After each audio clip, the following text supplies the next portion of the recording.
Bismillahirrahmanirrahim. Alhamdulillah wassalatu wassalamu ala Rasulillah wa ala alihi wa sahbihi wa man wala.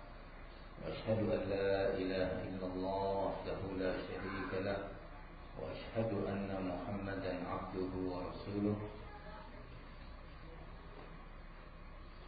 Wa ba'd. Kajian kita di sore hari ini pembahasannya lebih khusus tentang tarbiyah, tentang pendidikan putra putri Ahlus Sunnah secara khusus. Pembahasan ini di akhir-akhir ini atau beberapa tahun terakhir ini menjadi salah satu topik pembahasan yang sangat penting, kalau bukan yang terpenting. Permasalahan tarbiyah putra putri Ahlus Sunnah ini dalam perjalanannya sebenarnya adalah cukup menggembirakan di satu sisi. Namun di sisi lain menjadi sebuah tugas baru, sebuah pekerjaan baru yang cukup serius, yang menuntut seluruh elemen ahli sunnah untuk mencurahkan perhatiannya. Kalau dahulu pada awal-awal perjalanan dakwah salafiyah pada awal 90, 91 hingga 95, 96 belum ada problem seperti sekarang. Pada tahun-tahun itu dakwah sunnah di Jawa misalnya hanya terfokus di kampus-kampus. Yang dipikirkan mengadakan kajian untuk ikhwan atau dakwah. Terus berjalan beberapa tahun seperti ini. Namun teman-teman ahli sunnah yang pertama-tama mengenal dakwah salafiyah pada tahun-tahun itu sekarang sudah memiliki putra dan putri. Bahkan sebagiannya itu sudah punya cucu sekarang ini. Seiring dengan perkembangan bertambahnya jumlah putra putri salafiyin yang dahulu, yang tentunya itu menjadi sebuah tugas baru, yaitu pendidikan anak-anak. Jadi program ahli sunnah berubah dan berkembang, tidak hanya sebatas mengadakan majelis taklim untuk ikhwan maupun akhwat, tidak hanya sebatas mengadakan daurah, tetapi berubah dan bertambah terkait dengan pendidikan putra putri.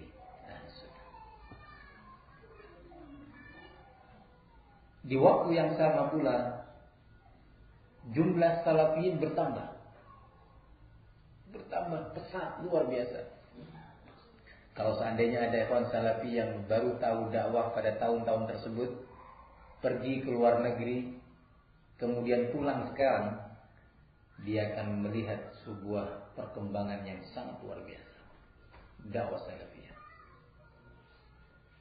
jumlahnya semakin besar salafiyah. Dari ujung barat Aceh, bahkan dari Sabang. Saya sudah sampai ke Sabang. Di situ sudah berkembang dakwah salafiyah dan beberapa media ahli sunnah sudah beredar di situ. Ada beberapa murid lulusan pondok-pondok pesantren yang sudah tinggal di sana, salah seorang murid. Hingga ke Merauke. Sekarang di Merauke kurang lebih 100 ikhwan salafi. Mereka meminta-minta seorang ustaz yang tinggal di sana, terus meminta-minta. Semangat tinggi. Sampai alhamdulillah ada salah seorang teman juga dulu tulab di ma'had, berangkat ke sana bersama keluarganya, dan Masya Allah sekarang dakwah terus berkembang. Nah, dari ujung ke ujung dakwah salafiyah perkembangannya sangat luar biasa. Dan di masing-masing tempat ini perbincangannya juga tidak hanya sebatas majelis taklim dan daurah, tetapi sudah berbicara tentang tarbiyah, alhamdulillah, pendidikan putra-putri salafi. Namanya pendidikan itu nggak mudah, berbeda dengan daurah. Kepanitiaannya pun tidak bersifat waktu tertentu saja kemudian berhenti, tetapi berkesinambungan terus. Kalau acara daurah yang dipikirkan hanya untuk kepentingan 2, 3 atau 4 hari, mengatur jadwal kajian, jam berapa Ustaz akan menyampaikan kajiannya, F1 jam berapa bisanya, tempatnya di mana, sebatas itu. Tidak banyak problem yang muncul di dalam kepanitiaan daurah, tetapi tarbiyah luar biasa. Di samping membutuhkan kesinambungan, keberlanjutan, yang kedua membutuhkan sistem yang tepat, baik, yang selalu dikelola, selalu dimusyawarahkan. Kalau daurah tidak banyak berhubungan dengan apa yang dinamakan dengan aulia talabah, wali santri, wali murid. Tetapi kalau tarbiyah berurusan, berhubungan, membutuhkan adanya terus kerjasama yang tidak pernah berhenti. Ikhwani fiddin rahimani wa rahimakumullah. Dalam kondisi seperti itu, kita Ahlussunnah dituntut untuk segera menciptakan sebuah sistem pendidikan yang baik. Ini suatu problem. Pekerjaan ini adalah pekerjaan negara. Pekerjaan ini adalah pekerjaan negara. Kemarin saya mendengar untuk sekadar membuat rancangan undang-undang intelijen, itu dananya 8,7 miliar. Cuma sekadar mau membuat rancangan undang-undang, belum undang-undangnya.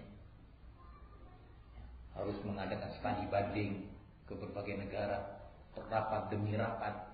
Biayanya besar sekali. Apalagi ingin menciptakan sebuah sistem atau kurikulum, sebuah pendidikan. Pendidikan Ahlussunnah sangat baru, umur dan bentuknya. Umurnya baru dan bentuknya juga baru. Secara praktek sulit bagi kita mengikuti bentuk pendidikan umum yang sudah ada, karena kita mendapati di sana banyak mudarat dan mukhalafat syariah, hal-hal sistem yang menyelisihi syariat Islam. Maka Ahlussunnah di sini dituntut untuk memeras keringat, banting tulang, mencurahkan pikiran, bahu-membahu untuk menciptakan ini. Dan ini bukan suatu pekerjaan yang mudah, berat sekali. Sebagian ikhwan nampaknya tidak paham apa itu makna kurikulum. Sampai ada yang bertanya, kenapa Ustaz tidak membuat kurikulum sendiri Ahlussunnah? Masya Allah, suatu hal yang berat, nggak mungkin dilakukan oleh Ahlussunnah. Kurikulum itu, kurikulum berbeda dengan modul, iya. Dan tentunya kondisi Ahlussunnah yang berbeda-beda dan beragam, masing-masing daerahnya beragam dari sisi jumlahnya, beragam dari sisi fasilitasnya, beragam dari sisi SDM-nya, sumber daya manusianya, tenaga pengajar dan lainnya. Itu sangat mempengaruhi keputusan bentuk kurikulum yang akan dibuat oleh masing-masing ma'had. Belum tentu kurikulum yang diterapkan atau modul dan sistem pendidikan yang diterapkan di satu pondok pesantren bisa pas dan cocok di pondok pesantren lainnya di tempat lain. Belum tentu, karena perbedaan jumlah, tenaga, dan yang lain. Ikhwani fiddin, barakallahu li wa lakum. Ini yang pertama, gambaran singkat tentang apa itu atau bagaimana bermula dan berjalannya pendidikan ahli sunnah. Yang kedua, berbicara pendidikan tarbiyah diniyah, tarbiyah diniyah, bukan tarbiyah ammah, bukan tarbiyah yang sifatnya pendidikan umum, tetapi pendidikan agama. Itu kita sedang beredar di garis edar hidayah. Maksudnya kita ini ingin memberikan hidayah tentunya setelah kepada diri kita, juga kepada siapa? Anak didik kita. Pendidikan diniyah itu tidak ingin menciptakan anak yang cerdas. Barakallahu fikum. Tetapi menginginkan untuk lahirnya anak-anak yang bertakwa, berilmu dengan ilmu yang dihiasi oleh takwa. Tentunya ini berbicara hidayah, yang memilikinya secara mutlak hanyalah Allah. Innaka la tahdi man ahbabta walakin Allah yahdi man yasha. Sesungguhnya engkau wahai Muhammad tidak bisa memberikan hidayah kepada orang yang kamu cintai. Kamu inginkan untuknya hidayah atau kamu cintai karena kekeluargaanmu. Engkau inginkan untuknya hidayah, enggak bisa kamu. Tetapi dialah Allah yang memberi hidayah kepada siapa yang Allah kehendaki. Dengan kehendak Allah, Allah memilih. Kita berbicara tentang hidayah. Sebaik apa sistem yang diciptakan, sebaik apa sistem yang diterapkan, kalau Allah tidak menghendaki, hidayah tidak bisa. Maka dari itu, kepada semua yang terlibat dalam pendidikan, para ustaz, para musyrifin, para pengajar, dalam hal pendidikan ini harus benar-benar menjadi seorang hamba yang bersandar kepada Allah secara mutlak, menyandarkan hidayah kita dan anak didik kita kepada Allah. Jangan sampai menyandarkan kepada sistem. Ini yang pertama. Yang kedua, kita harus banyak berdoa, baik itu ustaz, pengajar, musyrif, dan juga orang tua. Banyak berdoa kepada Allah, memohon, ya Allah berikan hidayah, dan jalani sebab-sebab yang secara syar'i bisa mendatangkan hidayah Allah Subhanahu wa taala. Banyak berdoa dan sungguh-sungguh berdoa. Kemudian yang berikutnya, karena pendidikan atau tarbiyah kepada putra-putri itu adalah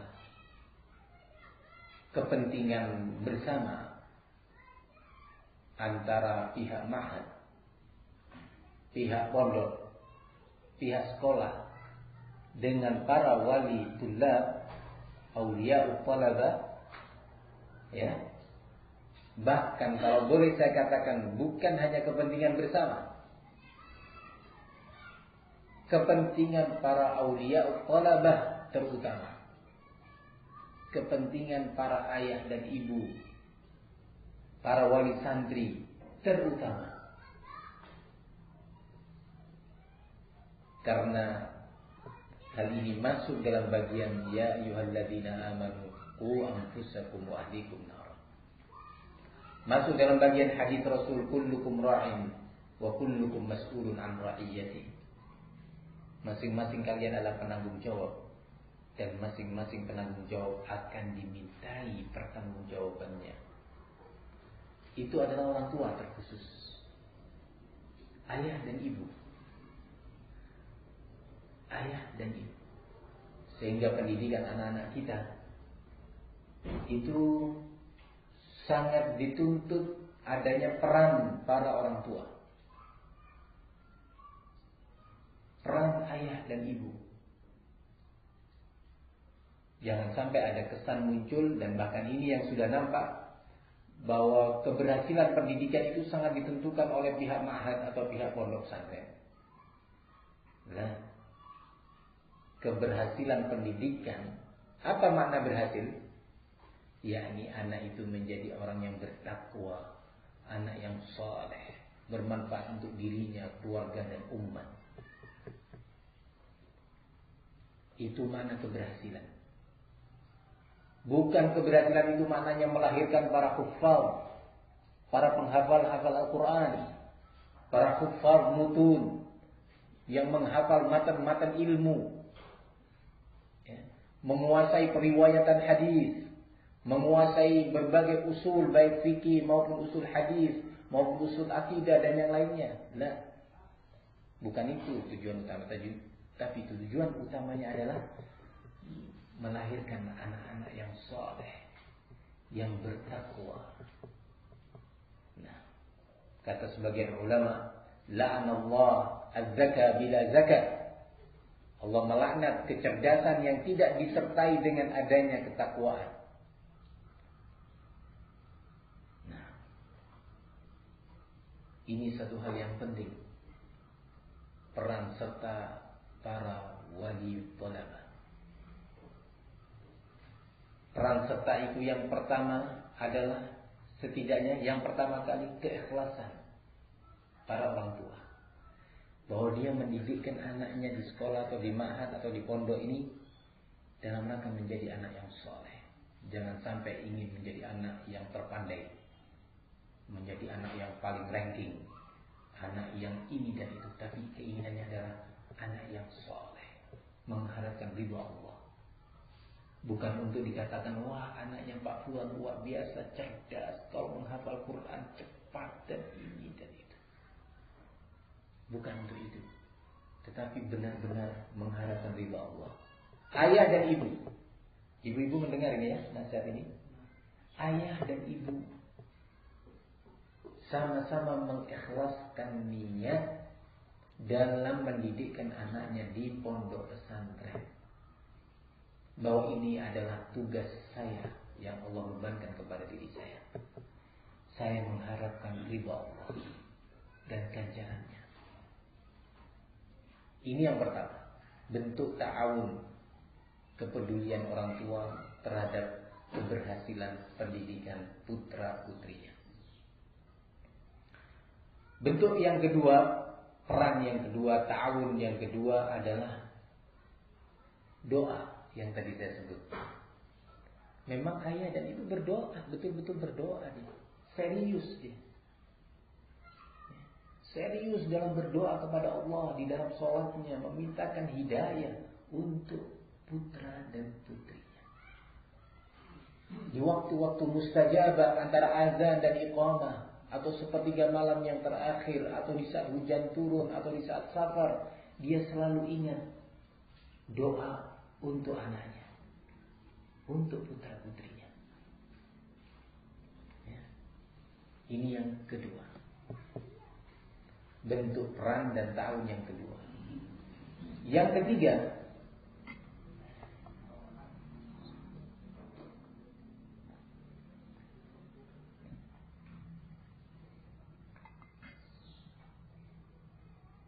adalah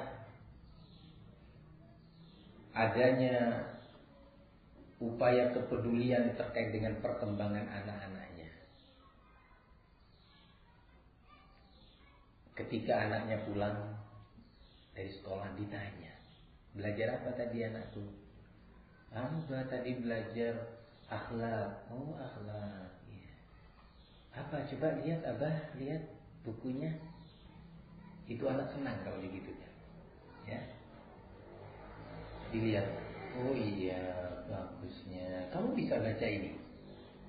Iya Pak bisa, coba Abah pingin dengar. Gak apa-apa ya, Abah dengar ya, ayo baca. Selesai, taruh. Itu anak luar biasa, melekat di hatinya bahwa sang ayah punya perhatian kepada dirinya, serius dalam pendidikan. Itu akan mempengaruhi mental dan kemauan anak dalam belajar. Ini bentuk kepedulian. Yang berikutnya, dia selalu berupaya untuk menciptakan wibawa para guru, para ustadz, para musyrif yang mengajarkan kepada dia ilmu baik dalam bidang Al-Quran ataupun dalam bidang akhlak ataupun dalam bidang akidah ataupun yang lainnya. Ketika pulang ditanya, tadi belajar apa? Belajar fikih. Oh, Ustaz siapa yang ngajar? Ustaz Fulan. Wah, Masya Allah, Ustaz Fulan mau mengajar kamu. Terima kasih ya. Mudah-mudahan Allah balas kebaikan Ustaz Fulan itu.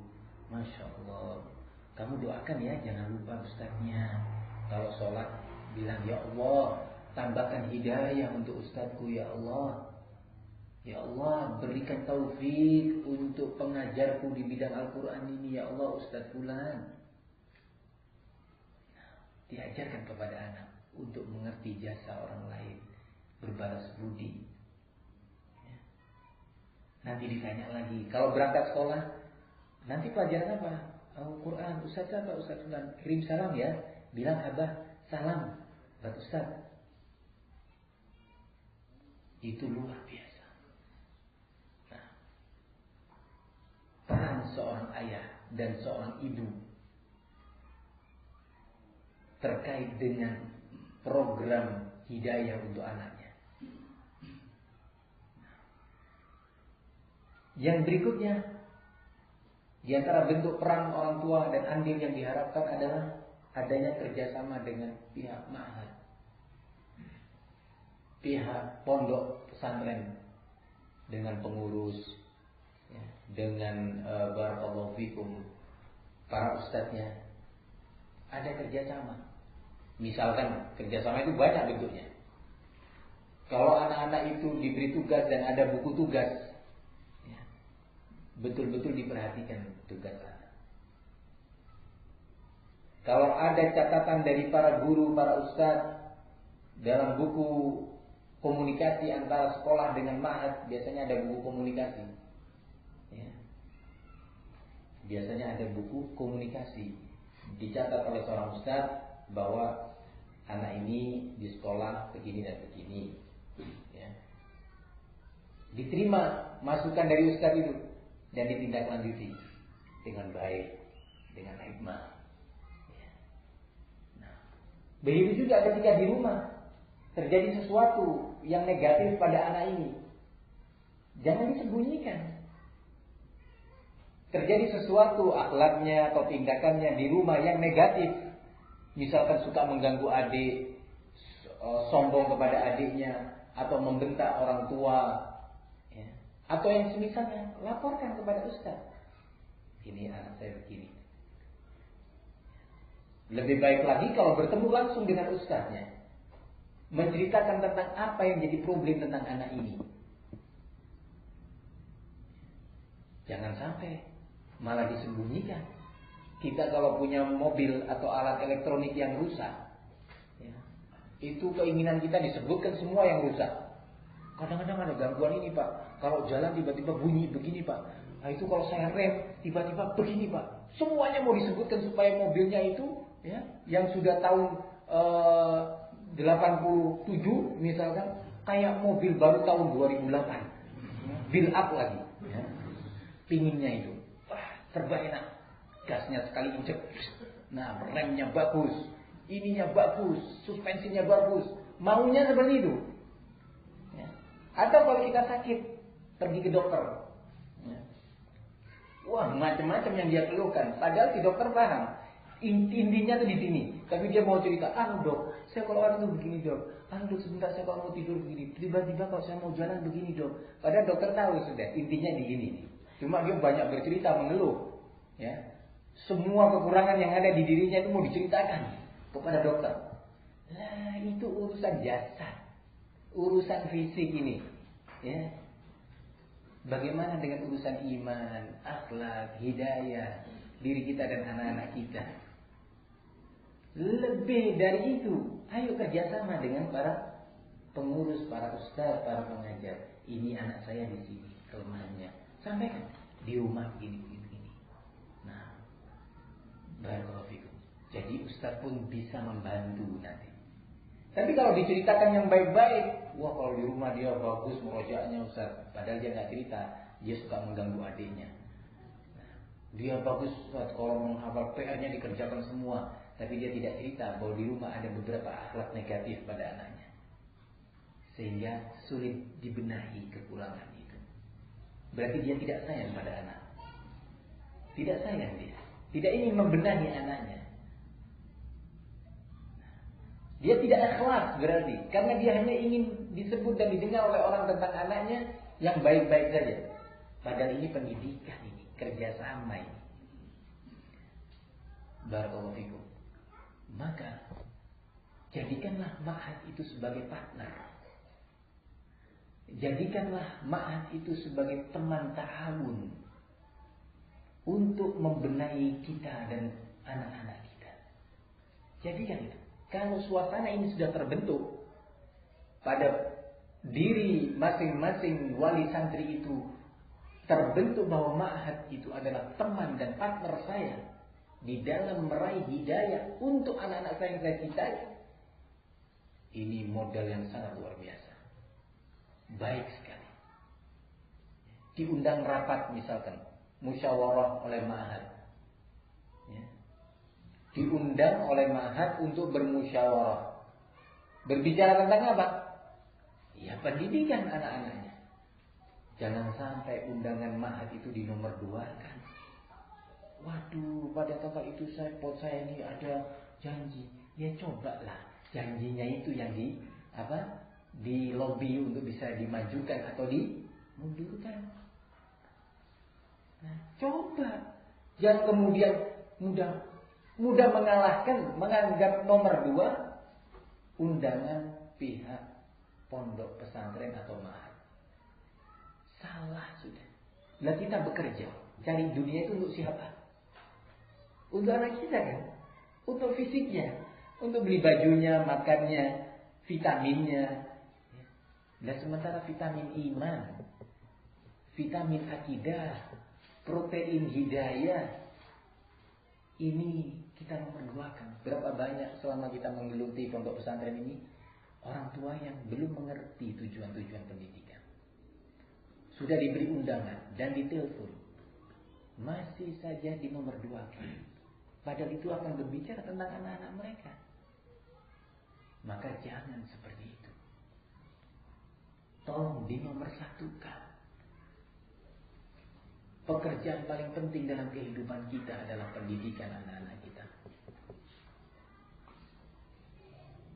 Ikhwani fiddin rahimani wa rahimakumullah. Begitu juga kerjasama dalam bentuk-bentuk yang lainnya. Tidak jarang kita menghadapi orang tua yang bermacam-macam jenisnya ini. Kadang-kadang lebih susah menghadapi para orang tua dibandingkan menghadapi anak-anaknya sendiri yang nakal sekalipun. Ya. Menghadapi orang tuanya lebih susah, lebih sulit, lebih rumit ya, dibandingkan menghadapi anak-anaknya. Tadi saya sempat menyebutkan, jagalah hubungan baik antara anak-anak dengan para gurunya.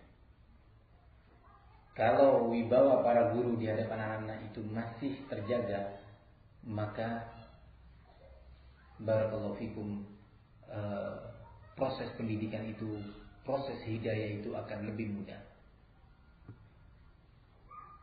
Ciptakan husnudzon anak-anak kepada para ustadznya. Jangan sampai ustadz itu dijatuhkan di hadapan anak.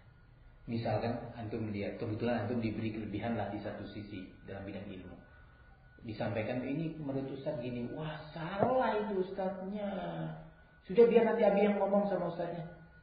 Biar abang nanti yang nyampaikan ya ustadznya, salah ini. Jangan.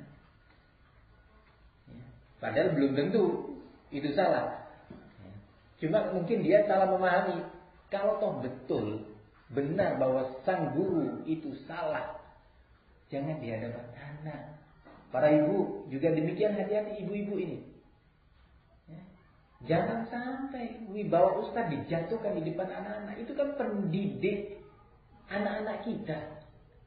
Kalau sudah wibawanya jatuh, maka anak kita menganggap remeh ustaz. Kita senang punya anak suka menganggap remeh orang lain.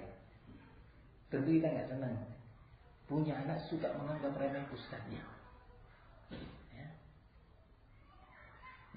Kalau antum tahu ada kesalahan, oh gitu, ya, sudah simpan, langsung antum ketemu ustaznya.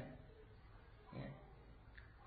Sebagaimana kalau di rumah ada listrik, ada gangguan, kita cepat-cepat telepon ke pusat, iya, atau HP kita ada masalah, telepon ke call center, iya. Ini ada masalah gini, cepat itu.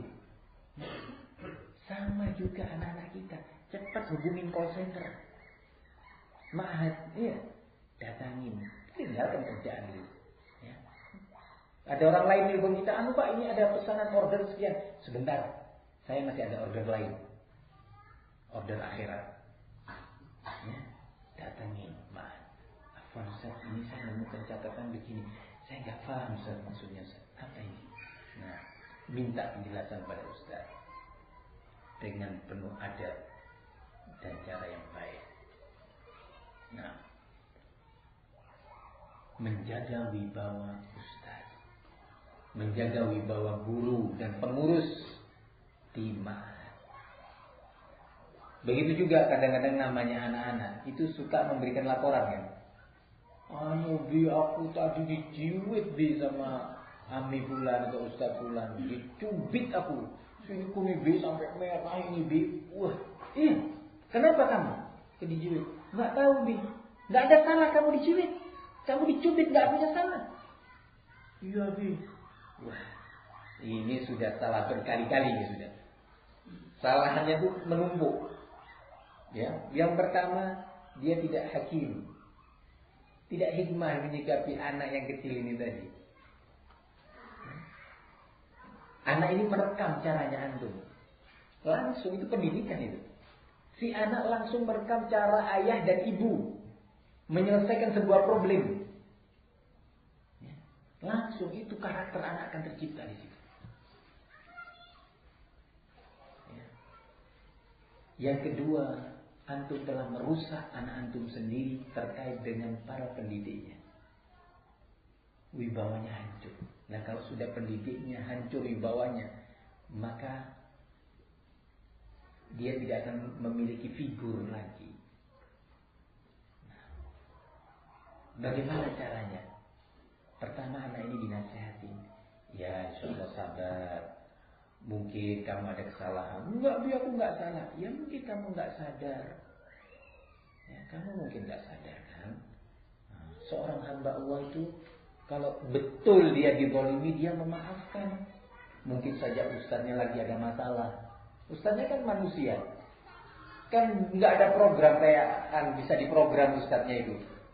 Seharian nggak pernah marah, bisa diprogram ya, diinstal programnya. Nggak bisa, itu manusia. Ya, iman bisa naik turun, di rumah mungkin punya problem, atau dia lagi pening. Ya, tiba-tiba anak ini kebetulan subhanallah nakal pada waktu itu. Oh, namanya manusia. Namanya manusia. Barakallahu fikum. Nah, ini sangat dituntut dari para wali santri kerjasama ini. Maka diajar anak untuk menjadi orang-orang yang afina anin nas, cenderung memaafkan. Afin anin nas, yaitu orang yang selalu memaafkan. Ya sudah, kamu maafkan. Cari uzur-uzur yang baik, carikan uzur yang memang bisa diterima oleh anak kita. Nah, nggak apa-apa, itu ustaz kamu itu temannya Abi itu. Dulu Abi ketika kesini yang membantu Abi waktu itu ustaz kamu itu. Ya, dulu tuh waktu Abi lagi kesulitan, Abi dulu pernah mengalami kesulitan. Subhanallah, kok ada ustaz kami ini, Ustaz Fulan nolong Abi. Wah, Abi senangnya, Abi bersyukur. Ya sudah, nanti ketemu ustaz ya. Kirim salam, kamu bilang maaf ya sama ustaz. itu luar biasa akan tercipta keharmonisan dan anak-anak ini akan cinta kepada lingkungan pendidikan. Banyak orang tua mengeluh, kenapa anak saya ini nggak mau ke sekolah, nggak kerasan di sekolah. Apa sebabnya? Dia nggak mempelajari. Ternyata kesalahan itu ada pada ayah dan ada pada ibu.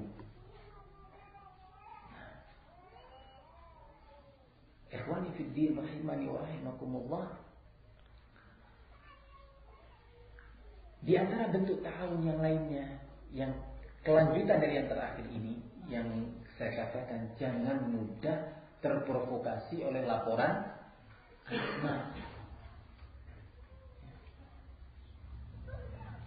Lanjutannya adalah antum bertemu dengan ustadznya dan cenderung menyiapkan diri untuk menerima informasi dari ustadz. Nah, guru, jangan banyak didebati. Walaupun gurunya antum lihat salah, sudah, antum jangan terlalu mengejar-ngejar dia. Nanti kalau gurunya disumpek, ya, sudah malas berurusan dengan antum. Dia manusia kan? Nanti dia juga enggan aras-arasan untuk ngurus anak antum. Iya. Nah, bagaimana kalau kita berurusan dengan konsumen dagangan kita? Hati-hati kita bagaimana dia bisa senang, simpati. Tidak hanya sekali ini datang kemudian terakhir pinginnya menjadi langganan terus, iya kan? Hah? Berbagai cara antum buat penuh hikmah dengan dia. Maka ini urusan anak-anak kita. Dengan para guru juga demikian. Kami di pondok itu juga berurusan dengan para wali santri. Sebagian musyrifin itu yang membantu mengurus anak-anak dalam kesehariannya. Ketika di kamar, kalau bajunya kotor disuruh ganti. Ketika dia sakit, obatnya diberikan, ya, kayak ibu lah, luar biasa. Yang menjadi musyrifin ini rata-rata adalah tulab, anak-anak takhasus. Yang dewasa itu membantu, ya, membantu. Cukup melelahkan. Antum sebagai ayahnya mungkin gak sabar di rumah sesabar para musyrifin. Menghadapi, gimana kalau antum di rumah dititipin 10 anaknya ya kawan? Nah, bukan cuma belajar pagi sore pulang, tidur di situ. Nah, anak-anak umur 8 tahun, 9 tahun, kira-kira gimana? Mau tidur masih ribut. Ya, sekali antum masih bisa, ayo tidur. Besok antum sudah mulai volumenya naik. Iya kan? Apalagi pas pulang kerja antum pusing-pusing, ini ada anak yang mengganggu temannya waktu mau tidur, antum ambil rotan. Nggak bakal sabar antum. Seperti sabarnya para musyrik. Padahal musyrik itu bukan ayah. Nggak ada hubungan emosional secara langsung, secara nasab. Dan mereka datang itu dalam rangka belajar, bukan cari kerjaan. Mereka datang itu bukan mencari kerjaan, untuk belajar, tetapi dalam rangka membalas budi kepada ma'had. Siap menjadi musyrik. Padahal mengganggu belajar mereka, mengganggu jam murojaah mereka. Ya. Tapi sahabat, kadang-kadang anak-anak itu luar biasa tingkahnya. Luar biasa. Tingkahnya itu luar biasa.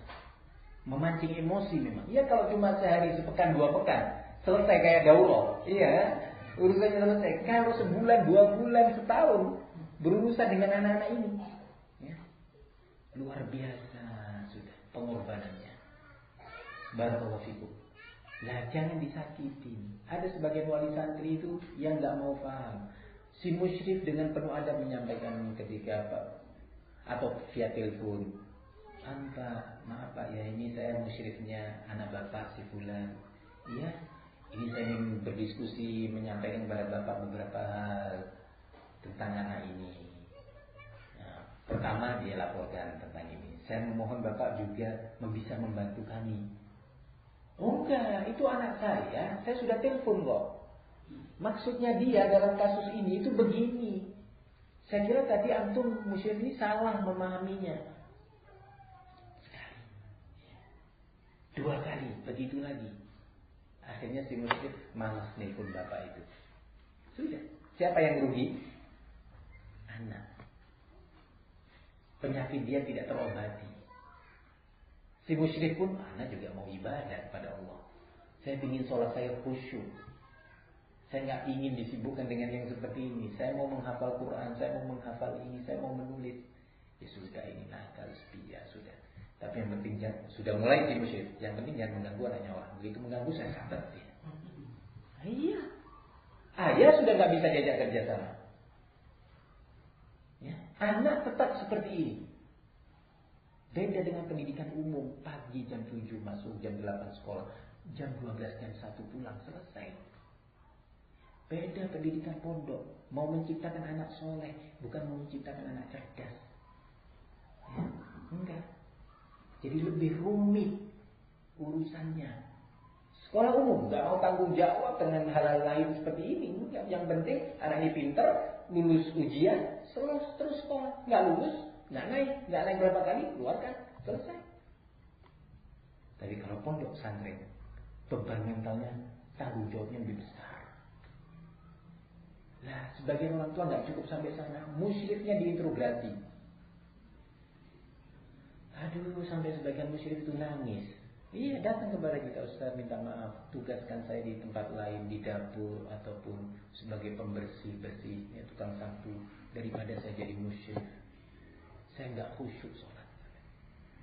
Mana anaknya mengganggu, orang tuanya mengintegrasi saya, menyerang saya. Saya nggak mampu. Saya bukan nggak bisa menjawab kepada orang tuanya, tapi saya masih menjaga ma'had. Maka minta tolong. Subhanallah. Pihak ma'had sudah kesulitan mencari musyrik.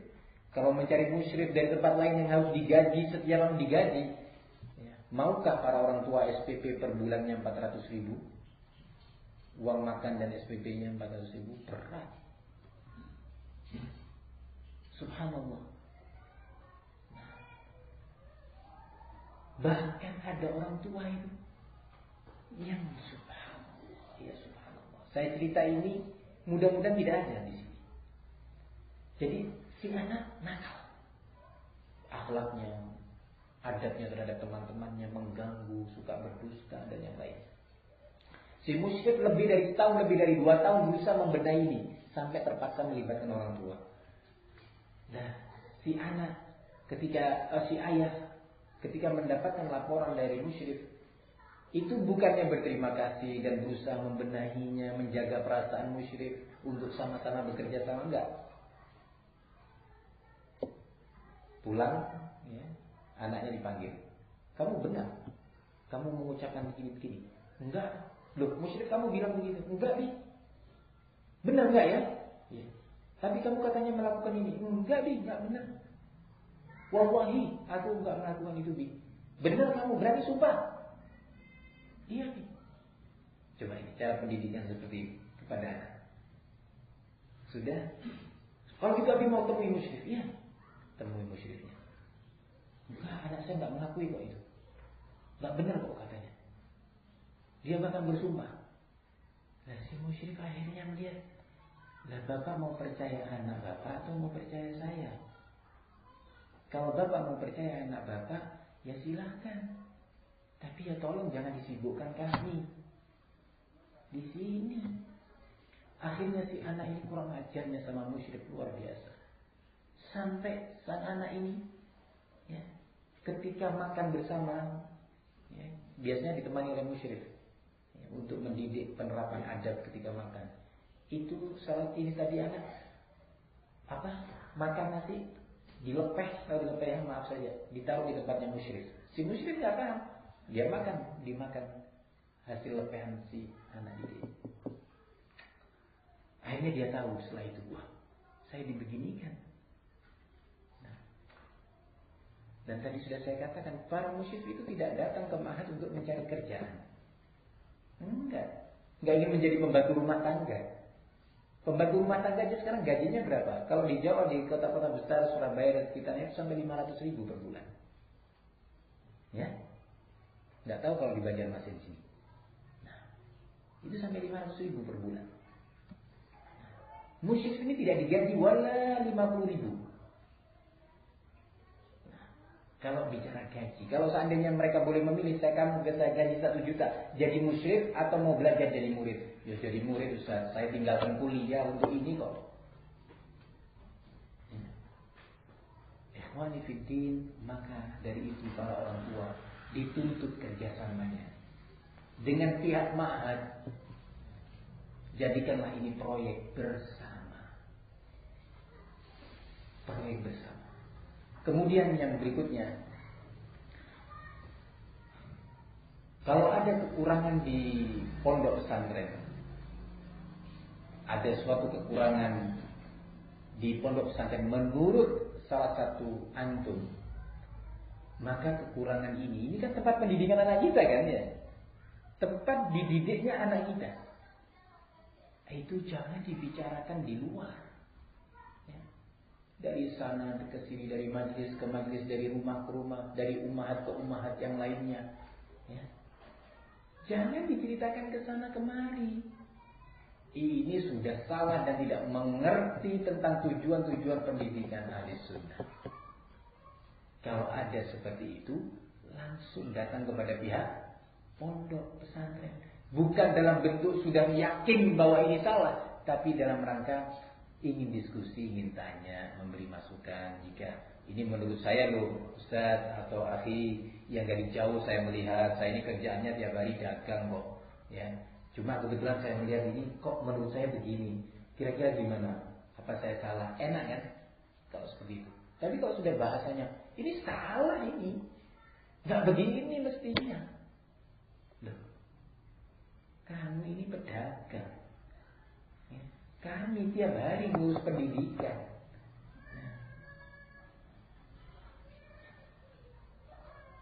Yang seperti ini menciptakan suasana yang tidak harmonis. Suasana yang tidak harmonis.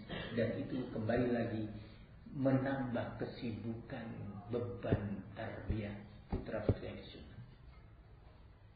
Nah, memikirkan kurikulum nggak selesai-selesai, ditambah menghadapi para orang tua yang tidak memahami tujuan-tujuan pendidikan.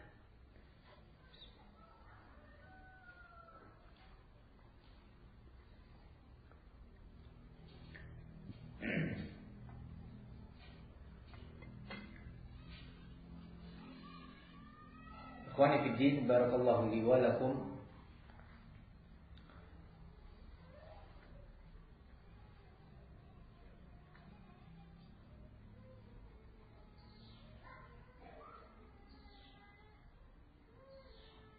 Yang nanti akan saya beri kesempatan kurang lebih 15 menit untuk mungkin ada yang perlu ditanyakan atau didiskusikan, maka Anda persilakan.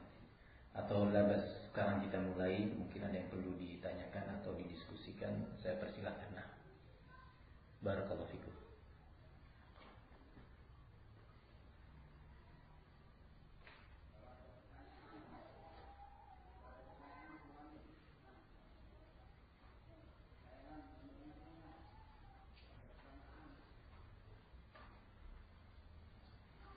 Nah, mungkin ada yang perlu disampaikan.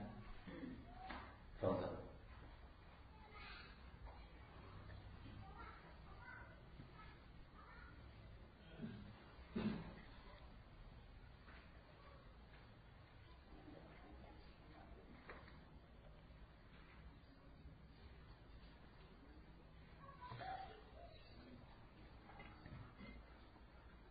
Iya, fadhal. Beberapa kalangan masyarakat awam untuk memasukkan anaknya ke pondok itu adalah masalah ijazah dan masalah pendidikan umum di mana. Yang ingin kami tanyakan adalah kalangan apakah yang membuat beberapa ma'had atau mungkin seluruh ma'had, saya kurang tahu, itu tidak mau membuat ijazah, karena di ijazah sendiri dikatakan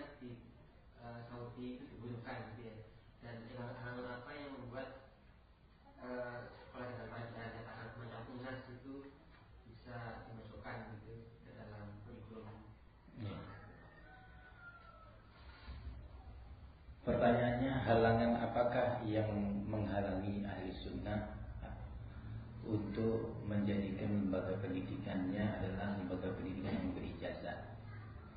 Jawabannya cukup banyak halangannya itu. Sebelum saya menyebutkan beberapa halangan itu, sangat penting bagi kita bahwa di dalam Islam ini, sebagaimana dinyatakan oleh para sahabat, nuhina 'anit takalluf. Kita dilarang untuk melakukan amalan yang sifatnya takalluf, memaksakan sesuatu di luar kemampuan kita sehingga menyeret kita kepada pelanggaran-pelanggaran syar'i. Sekarang ini Ahlussunnah dengan kondisi seperti ini sudah cukup repot memikirkan pendidikan anak-anak Ahlussunnah sendiri. Kalau tadi disebutkan bagaimana supaya orang awam juga bisa anaknya dididik, mau membelajarkan anaknya di tempat kita. Sekarang ini kita sedang memikirkan pendidikan untuk anak-anak kita yang cukup rumit. Kalau Syekh Mukbil menyatakan bahwa umat ini membutuhkan 1000 orang seperti Syekh Al-Albani dan 1000 orang lagi seperti Syekh bin Baz. Luar biasa. Ucapan ini keluar dari orang yang mengerti tentang dakwah, mengerti tentang kebutuhan umat. Kita ingin melahirkan orang-orang besar. Kita ingin melahirkan anak-anak kita ini jauh lebih baik dari kita para ustaz beribu-ribu kali. Ingin anak-anak kita ini muncul seperti beliau-beliau yang disebutkan namanya. Indonesia, dakwah salafiyah yang sudah barakallahu fikum 20 tahun lebih ini belum melahirkan seorang alim. Antum lihat di India, sudah banyak ulama lahir dari India itu. Mubarak Puri, Syekh Sindi, salah satu guru dari Syekh Mukbil dan Syekh Rabi. Barakallahu fikum. Mubarak Puri, ya, salah satu ini penulis Tuhfatul Ahwadi, syarh Sunan Tirmidzi, Aunul Ma'bud, ya, dan yang lainnya ulama-ulama India luar biasa. Kita belum melahirkan. Entah kapan itu munculnya dari kita orang-orang besar seperti itu.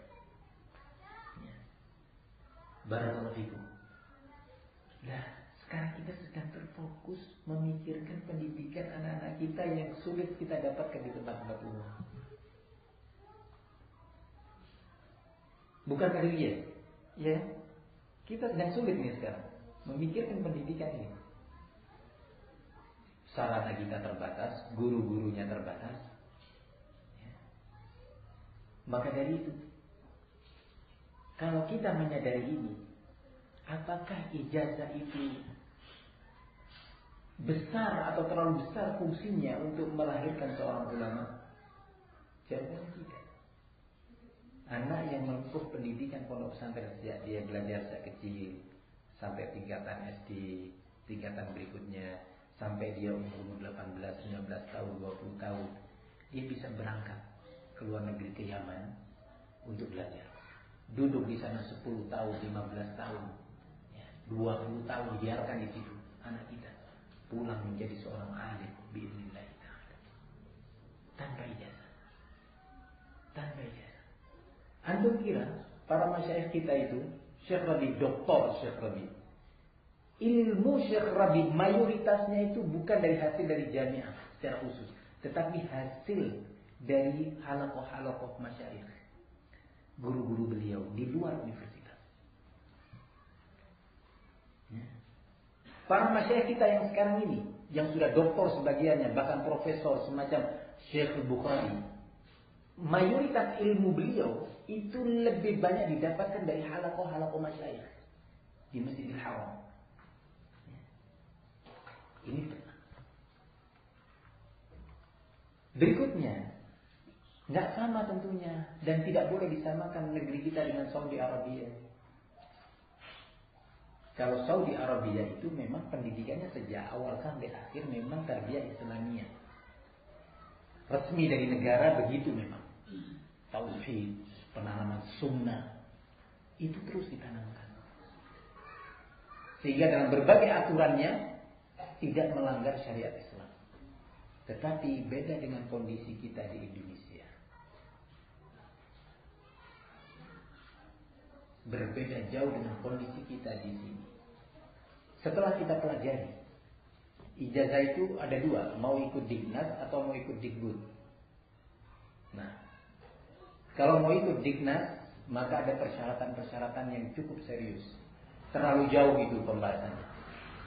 Tapi yang jenis kedua, baik posisinya ma'had kita bisa mendapatkan ijazah dari pemerintah, atau kita diberi hak mengeluarkan ijazah sendiri yang diakui oleh pemerintah. Bisa dipahami ya, dua bentuk berbeda ini. Kedua-duanya sudah kita pelajari, baik yang pertama maupun yang kedua. Untuk ini, untuk bisa terpenuhi hal ini, maka dituntut ma'had kita yang terdaftar untuk membentuk apa yang diistilahkan dengan contoh ini, contoh pelanggaran. Pokja. Tahu Pokja? Apa singkatannya? Kelompok kerja dari ma'had, perwakilan ma'had. Nanti akan di ma'had-ma'had lain, pondok-pondok pesantren yang lain, yang sufi, yang modern, yang ini, yang itu juga punya Pokja. Nah, barakallahu fikum. Dan di situ ada pertemuan rutin antara Pokja dari ma'had kita dengan Pokja-Pokja dari pondok pesantren lainnya. Maka kita akan duduk dengan sufi, sambil duduk di sana megang tasbih kiainya. Nah, yang satu ke arah liberal, yang terus kita duduk dengan ahlul batin. Ini sudah melanggar manhaj. Yang seperti ini sudah melanggar manhaj. Barakallahu fikum. Itu yang tadi saya katakan takalluf. Atau cara yang lainnya, misalnya mengikuti ujian.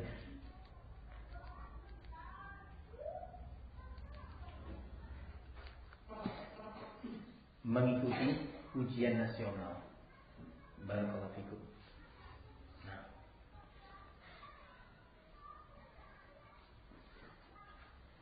juga di situ ada beberapa rintangan. Coba sebutkan, misalkan program apa? Misalnya, yang antum ketahui untuk bisa ikut ujian, program apa misalkan namanya? Program paket apa? Paket A, iya. Paket C. Nah, siapa yang bisa menggambarkan program ini? Saya walaupun global. Pak Budi. Jadi kalau untuk sistem pelajaran 3 pelajaran pokok harus ditempuh. Bahasa Indonesia, matematika, IPA. Memang kalau saat ini memang kalau tahun-tahun sebelumnya malah lebih bisa seperti pelajaran PKN dulu. PPKN ya. Itu mungkin kita sangat berkembang sekali. Nah, jadi itu salah satu syarat kalau tidak sulit. Kalau yang di luar itu sekalinya yang bersangkutan tidak di sekolah umum, formal, mengambil paket A, maka semua pelajaran harus diikuti, harus diujikan semuanya. Jadi semua pelajaran termasuk PKN kan, untuk mengambil. Jadi semua pelajaran harus diikuti, baru dia dinyatakan lulus. Nah, Untuk semuanya, untuk sama semuanya. Dan nilai minimal yang harus diraih berapa Kalau untuk lulus? ya minimal 5,5. 5,5. Nah, ini yang tadi disebut oleh Pak Budi. Pernah kita adakan penelitian kepada beberapa anak yang ikut program itu. Untuk bisa mengejar nilai minimal, anak-anak kita tuh harus serius belajarnya. Karena selama ini dia tidak mendapatkan di pondok. Dia harus belajar khusus, cepat, singkat, tapi harus bisa mengejar target nilai minimal. Itu anak-anak kita luar biasa sibuknya. Belajar PPKN-nya, belajar bahasa Indonesianya, soal-soal dijawab. Sampai banyak pelajaran agamanya tertinggal. Ini satu. Ya, sudah praktek ini. Kedua, dalam menjawab soal-soal, katakan bahasa Indonesia. Dalam pelajaran bahasa Indonesia ketika saya baca dari program itu tadi, modul-modul umum, itu banyak penyimpangan-penyimpangan yang tingkatannya bukan kemaksiatan biasa, sampai pada tingkat syirik. Bahkan kesyirikannya sampai pada tingkatan rububiyah. Di pelajaran bahasa Indonesia saya buka salah satu buku itu, ya, buku paket. Di sana disebutkan tentang cerita, ya, cerita bagaimana berdirinya kota Pekalongan. Kota Pekalongan di mana itu? Di Jawa Tengah. Ceritanya bahwa kota Pekalongan itu pertama berdirinya adalah ketika ada seorang kesatria pendekar yang dia itu sering menang, kemudian terusir sehingga dia kecewa dan pergi ke suatu tempat, ya. Akhirnya dia bertapa, ya. Bertapa dalam keadaan kepala di bawah kayak kalong. Tahu kalong? Kelelawar itu, yaitu akhirnya jadi Pekalongan itu tadi. Kemudian disebutkan khurafatnya, kekuatan dia, yang semua itu adalah sifat rububiyah Allah. Ini anak kita membaca. Dan ini menjadi salah satu bahan-bahan pertanyaan dalam ujian. Ya. Nah, anak kita dididik dengan seperti ini. Bagaimana ini? Sampai salah satu guru ketika ditanya, lalu bagaimana nanti anak didik antum mau menjawab pertanyaan yang menyelisihi akidah kita, menyelisihi tauhid? Ya, dijawab hanya sekedar untuk meraih nilai, tapi kita nyatakan itu batil loh, itu enggak benar loh. Berarti kita sudah mendidik anak didik kita ini untuk berdusta. Sesuatu yang bukan sifatnya darurat. Bukan darurat itu. Barakallahu fikum. Maka dari itu, perhatikan baik-baik hal ini. Berikutnya, ujian itu yang sempat sampai kepada saya, ikut ujian bersama sekolah-sekolah yang lainnya. Ikut ujian. Nah, di situ berbagai macam anak-anak campur aduk. Nah, campur aduk. Nah, barakallahu fikum. Ini juga secara syar'i kita sudah tidak mengemban amanah. Maka dari itu, belum lagi pelanggaran-pelanggaran yang lainnya. Cukup sebatas ini saja. Kita sepakat dengan beberapa asatidzah, ya sudahlah, cukup dengan pendidikan pondok pesantren yang seperti ini. Kita ikhlaskan niat, kita mencari barokah pendidikan ini dari Allah Subhanahu wa taala. Kita berharap Allah jadikan anak-anak didik kita ini sebagai ulama, walaupun kita ini jauh dari itu semuanya. Nah, barakallahu fikum. Jadi itulah beberapa halangan yang menghalangi kita untuk menjadikan sekolah kita ini sekolah berijazah. Berikutnya, pembicaraan seperti ini akhirnya menjadi pro kontra dalam dakwah. Seorang yang hakim, seorang yang hikmah dalam berdakwah, itu menghindarkan salafiyin, ahli sunnah dari berbagai problem yang bisa memancing khilaf. Kita punya kesibukan lain. Sekarang ini sudah berapa banyak lulusan pondok pesantren yang tidak berijazah tadi sekarang menjadi pembina di berbagai daerah. Masya Allah, dengan sifat hikmahnya dia bisa membina. Ikhwan bisa taklim, akidah, fikih kepada dia, hadis, tafsir. Bisa membina ikhwan. Berapa banyak yang sekarang sudah lulusan berijazah, duduk di satu daerah, tinggal di satu daerah sebagai ustaz di sana, ternyata bukannya membina, dia justru memunculkan problem-problem dengan ikhwan. Berapa banyak ini sekarang? Maka dari itu, ilmu itu yang paling penting adalah barokahnya. Ilmu banyak kalau nggak barokah, apalagi ditambah program-program semacam ijazah. Dan sekarang sudah terjadi. Kalau kita ingin menempuh yang diknat, lebih rumit lagi. persyaratannya lebih rumit lagi.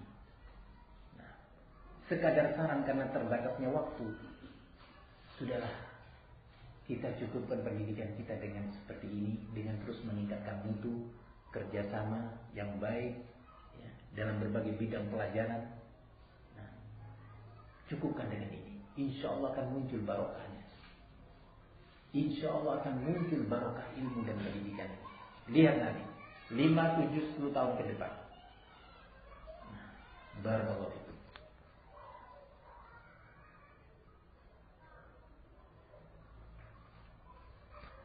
Masya Allah, ini pertanyaan dari Ummahat, ini berat sekali nih. Konsep takwa yang Ustaz maksud, di manakah kita harus memasukkan dalam kurikulum kita? Nah, di semua bidang konsep takwa harus dimasukkan.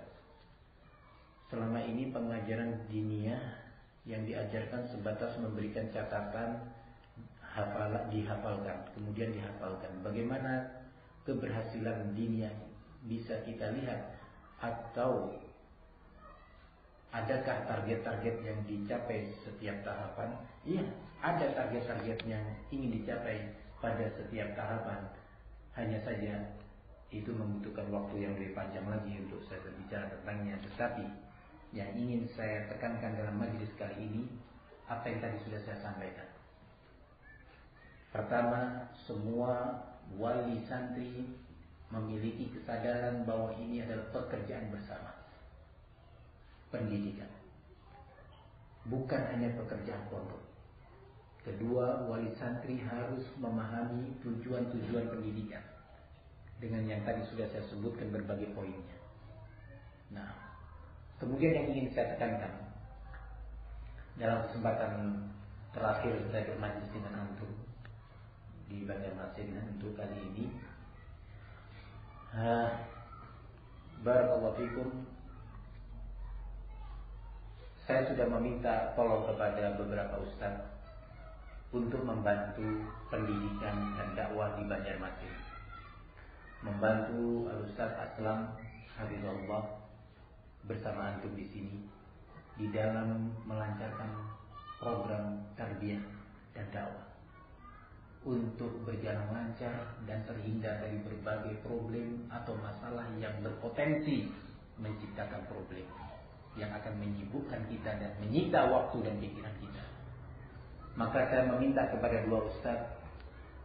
Pertama dalam hal ini Al-Ustaz Afifuddin, pengasuh pondok pesantren di Gresik, Habibullah, untuk bisa menangani langsung pendidikan. Yang kedua, Ustaz Abdurrahman Mubarak, pengasuh pondok pesantren Ahli Sunnah di Cilengsi, Bogor, juga menangani langsung pendidikan dan dakwah di Banjarmasin. Beliau-beliau insya Allah akan datang secara bergantian ke sini, sehingga setiap permasalahan baik yang telah muncul atau ada kemungkinan muncul terkait pendidikan, ya, atau juga terkait dakwah di sini, pertama harus melalui musyawarah para pengurus yang langsung akan dipimpin atau dibina oleh Ustaz Aslam. Langsung dibina oleh beliau, apa saja masukan dan ide melalui pengurus ini. Nanti para pengurus ini memusyawarahkan. Jika mengalami kebuntuan, mengalami jalan buntu, maka beliau-beliau pengurus ini akan menelpon dua pembina, yaitu Ustaz Afifuddin dan Ustaz Abdurrahman Mubarak. Nah, sehingga dengan itu menjadi satu nanti, menjadi satu. Tidak ini bersikap begini, yang ini bersikap begini, yang satu nelpon ustaz tertentu dengan gambaran yang ada pada dia, ya. Akhirnya muncul jawaban A, sementara yang satu lagi menelpon ustaz B mengeluarkan keputusan begini, berbeda dengan yang pertama. Itu akan carut marut, akan terjadi kerenggangan dan kesenjangan. Maka dari itu, pengurus di sini di bawah asuhan Al-Ustaz Aslam Habibullah akan memusyawarahkan berbagai urusan tadi, dibantu oleh pengurus yang lainnya. Setiap permasalahan akan digodok di situ, diputuskan melalui musyawarah. Kalau mengalami jalan buntu, mereka akan meminta nasihat kepada dua pembinanya. Dalam hal ini Al-Ustaz Afiquddin dan Ustaz Rahman Mubarak. Bisa dipahami? Nah, sehingga dengan itu saya berharap pendidikan di Banjarmasin ini berjalan ke depan menjadi baik, dan insya Allah akan berdiri pondok pesantren yang bermutu biiznillah ta'ala. Ini yang bisa saya sampaikan. Wallahu a'lam bishawab. Wa sallallahu wasallam wa baraka ala nabiyyina Muhammad wa ala alihi wa sahbihi wasallam walhamdulillahi rabbil alamin.